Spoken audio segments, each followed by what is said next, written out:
He paid $3 for a woman no one dared to claim, and then destroyed the only proof she ever belonged to anyone. The paper tears with a dry snap in the middle of the street. Dust hangs in the heat. No one moves. The man holding the contract doesn't blink, but his hand tightens just enough to show he understands what just happened. The woman beside Noah doesn't lift her head, not yet, but her fingers uncurl for the first time. Somewhere behind them, a horse shifts, leather creaking loud in the silence, and every eye in Dry Creek turns, waiting to see who pays for this first. Would you have done the same, or stayed silent? The heat in Dry Creek didn't sit still. It pressed down. It settled into the boards of the porch, the dust in the street, the backs of men standing shoulder to shoulder with their hats pulled low. Even the flies seemed slow, drifting in lazy circles over the crowd gathered along Allen Road. Noah Walker had come into town for rope and coffee. He stood near the hitching post outside Miller's Supply, one boot resting on the rail, counting out coins in his hand. The smell of leather and feed drifted out from the open door behind him. Somewhere down the street, a hammer struck metal, sharp, steady, ordinary. Then the voice carried. $3, the man called, loud enough to cut through the heat. That's all it takes to settle a debt proper and lawful. Noah didn't turn right away.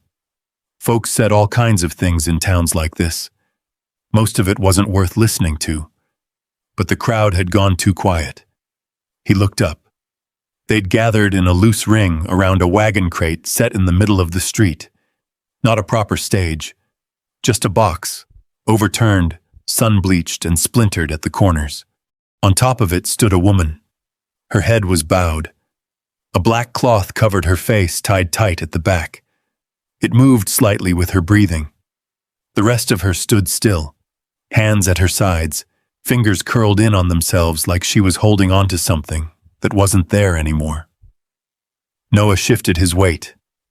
A man stood beside the crate, tall, well-dressed for this part of the territory, clean coat, polished boots, not a ranch hand, not a miner, the kind of man who didn't carry his own water. Edwin Crowley.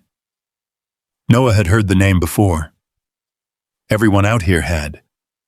Land. Wells. Half the cattle that grazed north of the ridge. The kind of man whose word settled things without needing to be raised.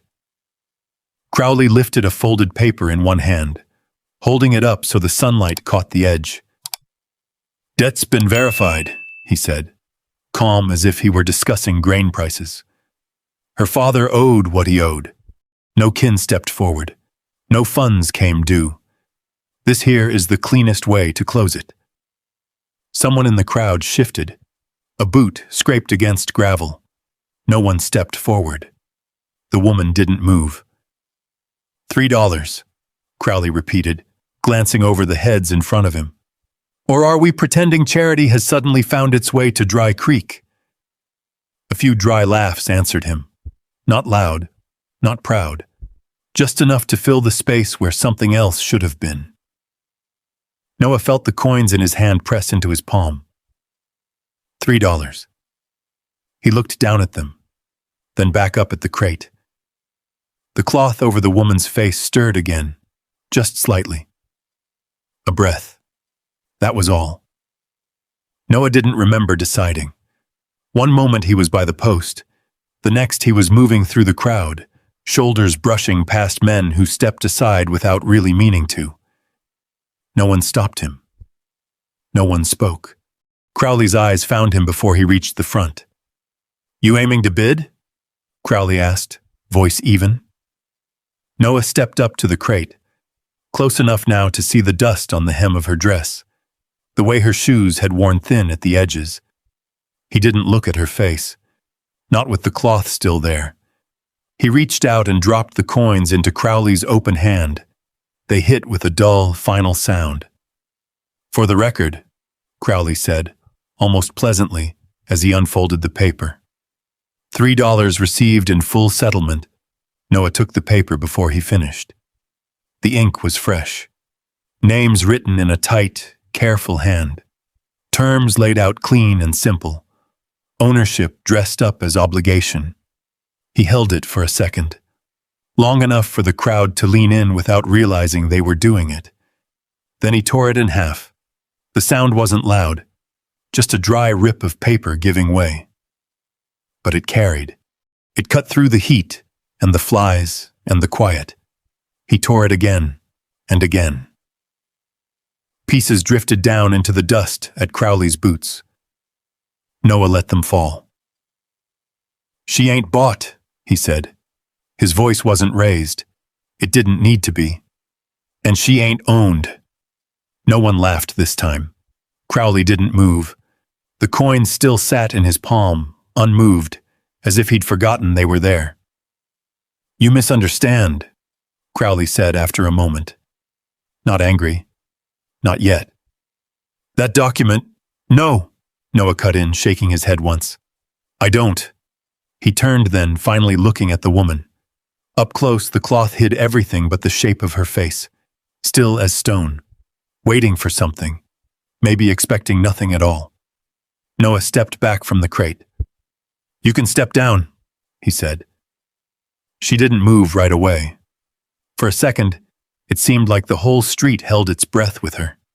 Then she shifted, slow, careful, one foot finding the edge of the crate, then the ground. The cloth stayed in place. Noah stepped aside, giving her room. "Go wherever you want," he added, quieter now. "Nobody's stopping you." She stood there beside him, not quite turning, not quite leaving. Crowley's gaze followed every movement. Noah felt it, heavy and measuring. He didn't look back. After a moment, the woman took a step, then another. Not toward the crowd, not back toward the crate, just away. Noah walked with her without asking. They moved through the ring of men, who opened just enough to let them pass. Eyes followed. No one spoke. No one reached out. At the edge of the street, Noah untied his horse. The leather creaked as he pulled the reins loose. He glanced once over his shoulder.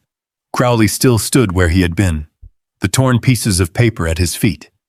His expression hadn't changed, but his eyes had sharpened, fixed on Noah like something being marked and remembered. Noah swung into the saddle.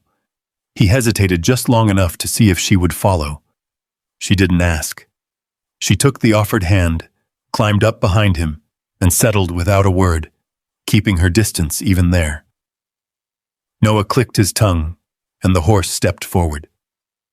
They rode out of Dry Creek under the same hard sun, past the supply store, past the blacksmith's hammer, past the men who turned to watch them go. No one called after them. No one tried to stop them. But no one spoke for them either. And behind them, in the middle of that quiet street, Edwin Crowley closed his hand slowly around $3 he had no intention of losing. The dust swallowed the torn paper. The town said nothing, and that silence followed them all the way out past the last fence line. The road out of Dry Creek turned from packed dirt to loose gravel, then to a narrow track that wound between low hills the color of rust. The sun hung heavy, dipping slow toward the ridge. Noah didn't push the horse hard. There was no need. No one followed. Behind him, she sat steady, not holding on to him, not leaning away either. Just there. The space between them held like a line neither of them crossed. They reached the ranch just as the light began to soften. It wasn't much. A one-room house with a slanted roof, a lean-to stable, a fence that had seen better years. A tin cup hung by the door, tapping lightly against the wood whenever the wind passed through. Noah slid down first. His boots hit the ground with a dull thud. He turned and held out a hand without looking up. She took it after a moment. Her grip was firm, not hesitant, but she let go as soon as her feet found the ground. Noah untied the saddlebag, pulled out a small key, and pushed the door open. The hinges gave a soft groan. Inside, the air was cooler. A table, 2 chairs, a narrow bed by the window, a shelf with a few jars, a folded blanket, a coffee pot blackened from years of use. He stepped aside. "There's water in the basin," he said, nodding toward the corner. "Well's out back. I'll bring more in before dark." She didn't answer. She stepped inside. Noah stayed on the porch a moment longer, watching the hills turn a deeper shade as the sun dropped. Then he moved. He filled a bucket, checked the horse, set a handful of feed in the trough. Ordinary things, hands working on their own. When he came back in, she was standing by the window. The cloth still covered her face. The light behind her made it hard to see more than the outline of her shoulders. He set the bucket down. "There's bread," he said, gesturing to the table. "Not fresh, but it'll do." She moved then, slow steps to the chair. She sat, hands folded in her lap, not reaching for anything. Noah didn't press. He poured water into the tin cup, slid it across the table. Then he stepped back again, leaning against the wall near the door. The room held the quiet between them. After a while, she reached for the cup, drank, set it down. "That's fine," she said. Her voice was lower than he expected. Steady, not soft, just held in. Noah nodded once. "Name's Noah," he said, like it mattered now. A pause. "Lena," she answered. Nothing more. The night settled in slow, the kind that brought a dry chill once the heat slipped away. Noah lit a lantern, set it on the table. The flame flickered, throwing shadows along the walls. He took a blanket from the shelf and laid it on the chair. "You take the bed," he said. "I'll be out here." She glanced at the bed, then at him. "I can manage," she said. Noah didn't argue. He stepped outside, closing the door halfway behind him. Not shut. Just enough. The porch boards creaked as he sat. He pulled off his hat, set it beside him, and leaned his head back against the post. Inside he heard movement, light steps, the faint rustle of fabric, then stillness again. He stayed there until the stars came out, one by one over the ridge. Sometime in the night, the door opened just a little wider. Noah didn't turn. In the morning, the sun came early. It always did out here. Noah was already up, working at the small stove, trying to coax a fire from stubborn wood. A pan sat crooked over the flame. Flour dusted across the table in uneven patches. The dough in his hands didn't hold shape. It stuck. It tore. He muttered under his breath. Behind him, the door creaked. He didn't look back. The sound of bare feet crossed the floor, stopped near the table. A long pause. Then, without a word, she reached past him, took the pan off the fire, set it aside. Her hands moved quick, sure. She scraped the dough together, added a bit of water from the cup, worked it again with steady pressure. Noah stepped back. He watched. She didn't look at him. Not once. She rolled the dough thinner, laid it flat, set it back on the heat. The smell changed, from burnt to something closer to right. After a moment, she flipped it. The pan hissed softly. Noah cleared his throat. "Didn't know there was a better way," he said. She shrugged, just slightly. "There usually is." That was all. They ate standing at the table, no plates, just bread and coffee poured from the same pot. The tin cup passed once between them, then set back down. When she finished, she wiped her hands on a cloth and moved toward the basin. For a second, she hesitated. Then she reached up and untied the cloth from her face. Noah looked away before she finished. Not fast, not sharp, just enough. He stepped outside again, giving her the room. The wind picked up across the hills, carrying dust along the fence line. It rattled the loose wire where it sagged near the corner post. Noah walked out to it, ran his hand along the metal. It held. Behind him, the door stayed open. He didn't look back. But he knew she was still there. And for the first time since leaving Dry Creek, the silence didn't feel like something chasing them. It felt like something they might be able to stand inside, for a while at least. The first sign came with the fence. Noah found it just after sunrise, out past the west boundary, where the ground dipped and the wind cut sharper through the posts. 3 strands of wire, clean through, not torn, not bent, cut.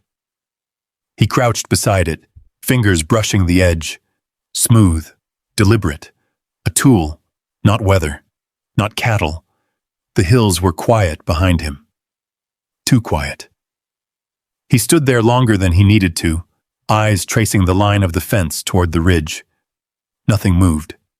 No rider, no dust trail, just space. He fixed it without speaking of it, wrapped the wire tight, hammered the staple back into the post, pulled until the line held straight again. By the time he rode back, the sun had already begun to rise higher, burning the cool out of the morning. Lena was on the porch. No cloth this time. Not fully. It hung loose around her neck, like she hadn't decided what to do with it yet. She held a tin cup in both hands, not drinking. She looked at him once, then at the horse, then back at the hills behind him. "You ride far?" she asked. "Far enough," he said. She nodded. Didn't ask more. That was how it went. Days passed in small, steady pieces. Water carried from the well. Bread made without burning. A chair moved closer to the table without anyone mentioning it. The kind of changes that didn't ask permission. But the land had already said what it needed to. A few days later, Lena rode into Dry Creek. Noah watched her go from the fence line, one hand resting on the top rail. The mare moved easy beneath her, slower than he would have ridden, but steady. He didn't follow, didn't tell her not to go. He just watched until the dust settled behind her. The town looked the same when she reached it. Same crooked boardwalk, same sign hanging loose above the general store, same men leaning where they always leaned. But the quiet wasn't the same. She felt it before she saw him. A man stepped out from the shade between 2 buildings, broad shoulders, hat low, hands loose at his sides like he had nowhere else to be. Harvey Dunn. He didn't block her path outright, just stood close enough that the mare slowed on her own. "Morning," he said, tipping his hat just enough. Lena didn't return it. She kept her eyes forward. "Mr. Crowley asked me to pass along a thought," he went on, voice mild. "He's a patient man, but he don't forget what belongs to him." The words sat there between them. Lena tightened her grip on the reins, just a fraction. The mare shifted. "That's so," she said.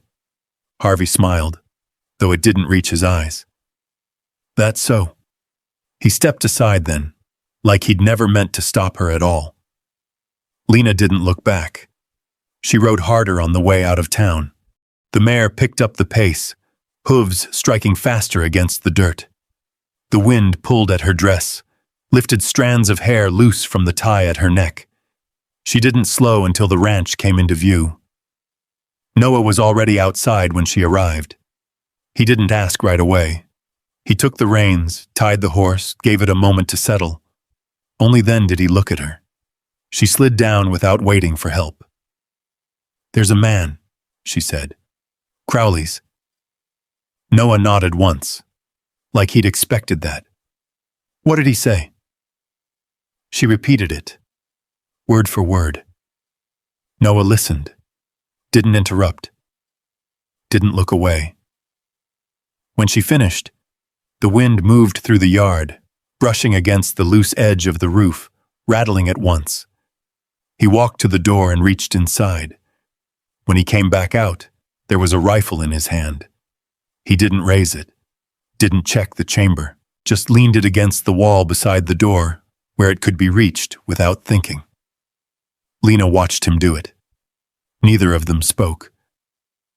That night, the horse kicked once in the stable, hard enough to make the boards jump. Noah was up before the sound finished. He stepped outside, boots hitting the dirt, eyes already scanning the dark. Nothing there. But the animal didn't settle for a long while. The next morning, the water in the basin carried a thin layer of dust across the surface. Not much. Enough to notice. Lena wiped it away with the back of her hand. She didn't say anything. Instead, she picked up the rifle later that day.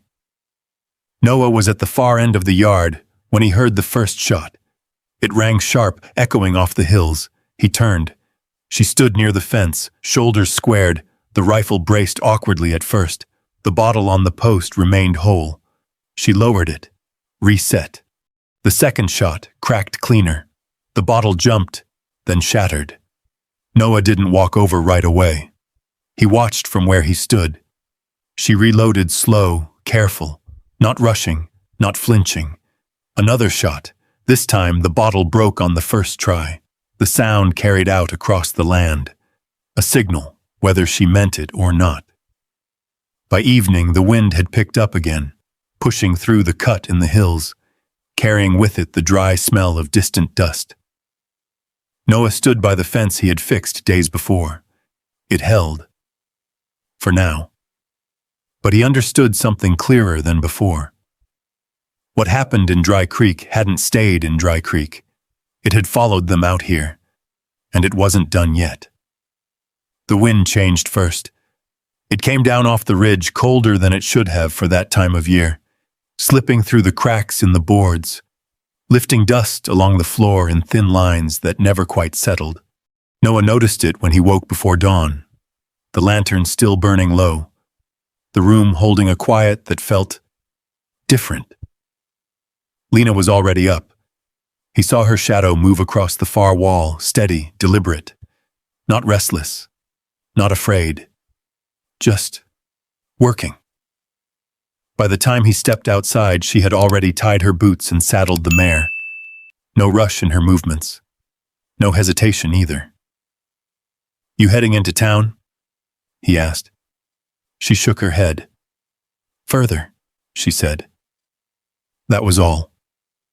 Noah nodded once. Didn't ask where. Didn't ask why.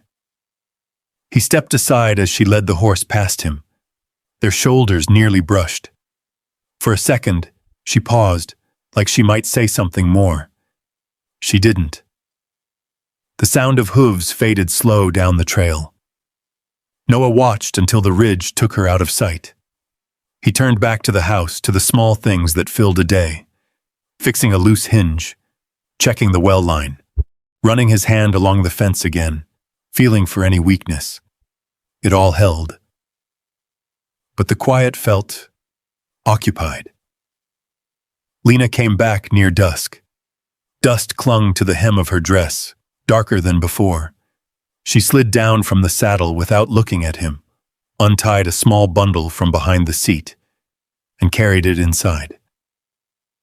Noah followed a few steps behind. She set the bundle on the table and unwrapped it just enough for him to see.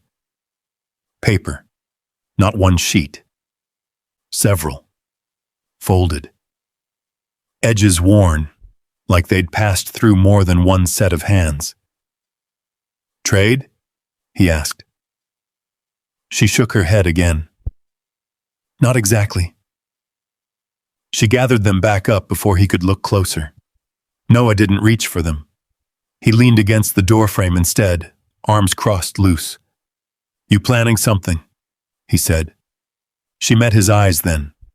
Not long. Just enough.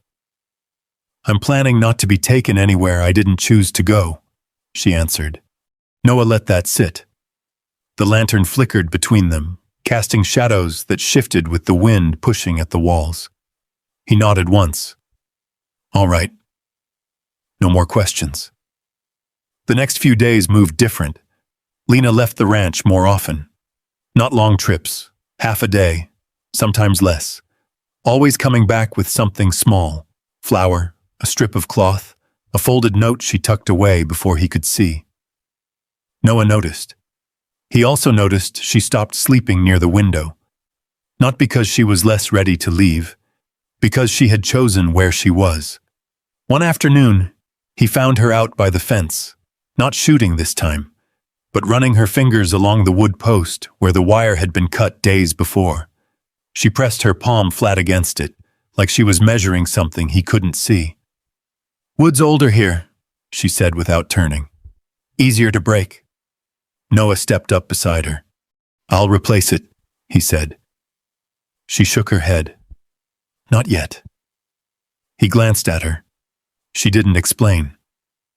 That night, she sat at the table longer than usual, the small bundle of papers spread just slightly apart now, enough for her to see by lantern light. Noah sat across from her, mending a strap on his saddle. The only sounds were the needle pulling through leather and the soft turn of paper. At one point, she stopped, stared at a line longer than the others. Her hand hovered there, then pressed down, flattening the page as if to hold it in place. "You ever notice," she said quietly, "how a number can change just by being written twice?" Noah didn't look up right away. "Can't say I've had much reason to," he answered. She gave a small nod. "That's the trouble," she said. "Some folks count on that." The wind pushed harder against the door then, making it creak on its hinge. Noah set the strap aside. "You need help with it?" he asked. She folded the papers back up, slower this time. "No," she said. "I need time." He leaned back in his chair. "Time we might not have," he said. She met his eyes again. "This is the only way it matters," she replied. The room went quiet after that. Not the same quiet as before. This one had weight to it, direction, the kind that moved things forward even when nothing seemed to change. Later that night, Noah stepped outside. The sky stretched clear above him, stars sharp and cold. He walked out to the fence line again, stood where the wire had once been cut. The land lay still, but he could feel it now. Not just the danger, the shift. Behind him, through the open door, the lantern still burned, and inside, Lena kept reading something the rest of the world had already decided to ignore. Noah rested his hand on the post. For the first time since Dry Creek, he understood something he hadn't before. He hadn't brought her here to keep her safe. He had brought her somewhere she could stand, and she was already doing more with that than he ever had. Sunday came quiet. No wind, no dust. Even the boards on the porch held still, like the whole place was waiting on something it already knew was coming. Noah woke before the light broke over the ridge. He didn't light the stove, didn't boil coffee. He just sat at the edge of the bed, boots on, listening. Inside, Lena was already awake. He could hear the soft sound of paper folding, then the lid of the small wooden chest closing. Careful, measured, no hurry. By the time the sun touched the top of the hills, they were both outside. Noah stood near the steps, one hand resting close to where the rifle leaned against the wall. Lena stood beside him, not behind, not apart, just there. They saw the riders before they heard them. 4 shapes at first, then 5. Crowley in front. His coat sat clean on his shoulders, like he hadn't ridden far at all. The others spread out behind him, not in a line, but close enough to make their point. They stopped just short of the yard. No one spoke right away. The horses shifted. Leather creaked.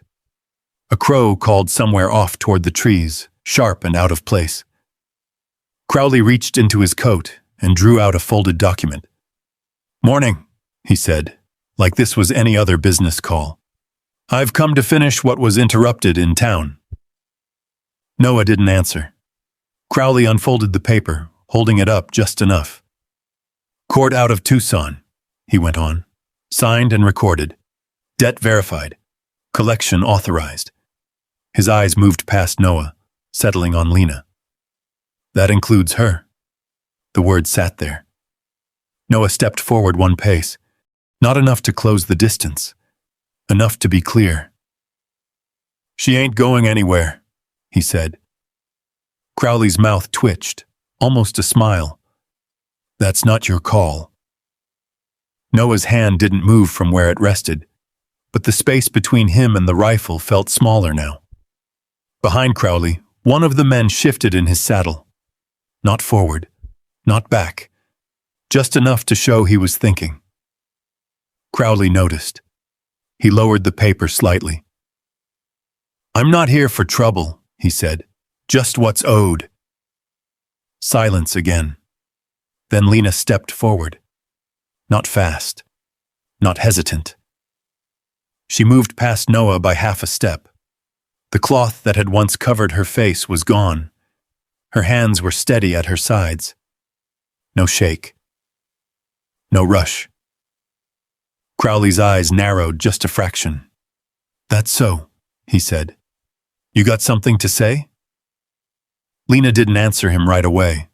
She walked back up the porch steps, disappeared inside for a breath, then returned with the bundle Noah had seen days before. She didn't hold it up. She set it on the rail of the porch, unfolded it piece by piece. Paper, worn edges, ink that had seen more than one season. Crowley watched, patience thinning. This isn't a place for You wrote it twice, Lena said. Her voice wasn't loud. It didn't need to be. Crowley stopped. Lena laid one sheet over another, lining them up with care. Same date, she went on. Same mark, different number. She tapped the page once with her finger. 300 here, she said. 400 there. The wind picked up just enough to lift the corner of the paper. She pressed it down again. One's mine, she said.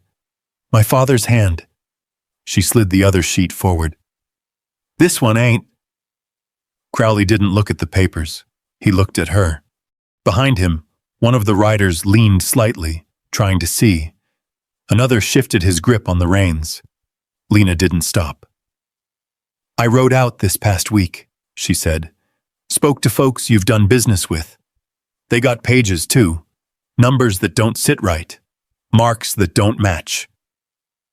She let the words settle. Then she added quieter. I ain't asking you to admit it. Crowley's jaw tightened. I'm telling you what happens next. Now Noah moved. Just a step. Enough to stand beside her again. Not in front. Beside. Lena glanced at him once, then back at Crowley. If I leave this place with you, she said, these go with someone else. Marshall in Tucson. Folks who care about ink more than talk.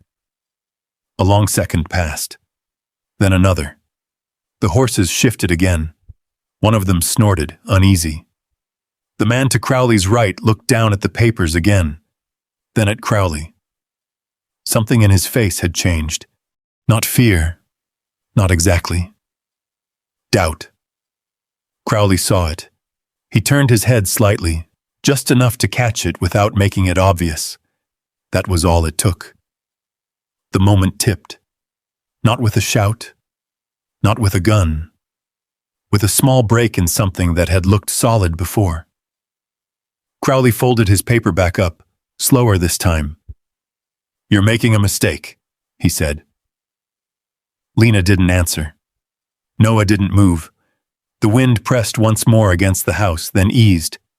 Crowley looked at the two of them, then at the men behind him. Whatever he was measuring, it came up short. He pulled his reins back. This isn't finished, he said, but it didn't land the same way it had before. Noah met his gaze. It is today. Crowley held there a second longer. Then he turned his horse. The others followed, not as tight as they'd come in. One lagged a half beat behind, glancing once back toward the porch. Then they were gone. Dust rose behind them, thin and pale, drifting across the yard before settling again. Noah didn't move right away. Neither did Lena. The papers lay between them on the porch rail, edges lifting slightly in the breeze. After a while, Lena gathered them up, folded them careful, and held them against her side. Noah let out a breath he hadn't realized he'd been holding. "You all right?" he asked. She nodded. Then, after a second, she stepped down from the porch. Not away. Just down. Standing level with him now. The space between them was smaller than it had ever been. The land stretched out beyond the fence, the same as it had been yesterday. But something had shifted. Not loud, not visible. Just enough. A few days later, a man came up the road alone. No horse, hat in his hands. He stopped at the edge of the yard and waited until Noah stepped out. "I won't be riding with Crowley no more," he said, eyes on the ground. If you mean to take them somewhere, I'll speak to it." Noah looked back toward the house. Lena stood in the doorway. She didn't step forward, but she didn't turn away either. Noah nodded once. "That's your choice," he said. The man nodded back, left the same way he came. That evening, Noah walked the fence line again, replaced the post Lena had pointed out, set it deeper, packed the dirt tight around it.